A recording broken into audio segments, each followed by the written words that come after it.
কিছুদিন আগে স্বামীর সঙ্গে ছোটখাটো কথা কাটাকাটির পর রাগ করে আমি সোজা বাপের বাড়ি চলে এলাম। বেরোনোর সময় জোর গলায় বলে এসেছিলাম তোমার সংসার আর করবো না। আমার স্বামী কিছু না বলে শুধু স্থির দৃষ্টিতে তাকিয়েছিল আমার দিকে। বাড়িতে পৌঁছাতেই বড় ভাই বিস্মিত হয়ে জিজ্ঞেস করলো, কিরে বোন হঠাৎ এলি যে? আমি একটু বিরক্ত হয়েই বললাম, কেন আমি কি আর বাপের বাড়িতে আসতে পারবো না নাকি?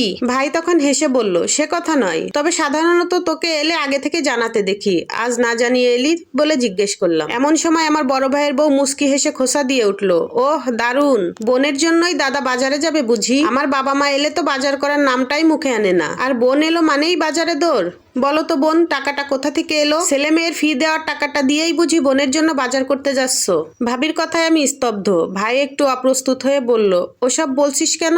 বোনের জন্য নতুন কিছু কিনতে হবে না, ঘরে যা আছে তাই খেয়ে নেবে। ঠিক তখনই মা এসে বললেন, ওহ এসেছিস মা, নাস্তা খেয়েছিস তো? আমাদের তো সকাল সকাল খাওয়া হয়ে গেছে, তুই চাইলে মুড়ি তেল মাখিয়ে খেতে পারিস, তবে হ্যাঁ রান্না করা হয়ে গেলে বেশিক্ষণ না খেয়ে থাকিস না আবার। তুই আসার আগে বললেই তোর ভাই ভালো কিছু এনে রাখতে পারতো। সব শুনে মনে হচ্ছিল আমি যেন আমার নিজের শৈশবের বাড়িতে নয়, অন্য কারো বাড়িতে এসে পড়েছি মেহমান হয়ে। বুকটা হু হু করে উঠছিল, কিন্তু কান্না চেপে রেখে আমি হেসে বললাম, থাক ভাই, বাজারে যাওয়ার দরকার নেই। আমি আসলে থাকার জন্য আসিনি, পথে যাচ্ছিলাম তাই তোমাদের সঙ্গে একটু দেখা করে গেলাম, এখন আমি যাই। মা তখন অবাক হয়ে বললেন, এখনই যাবি?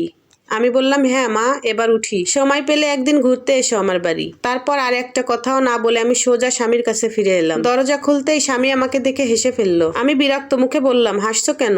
আমি তোমাকে ভালোবাসি বলেই ফিরে এসেছি। স্বামী তখন মুস্কি হেসে উত্তর দিল, জানি তো, তুমি বরং রান্না বসাও, আমি বাজার থেকে সব নিয়ে আসছি। সেদিন আমার মনটা যেন হঠাৎ খুলে গেল।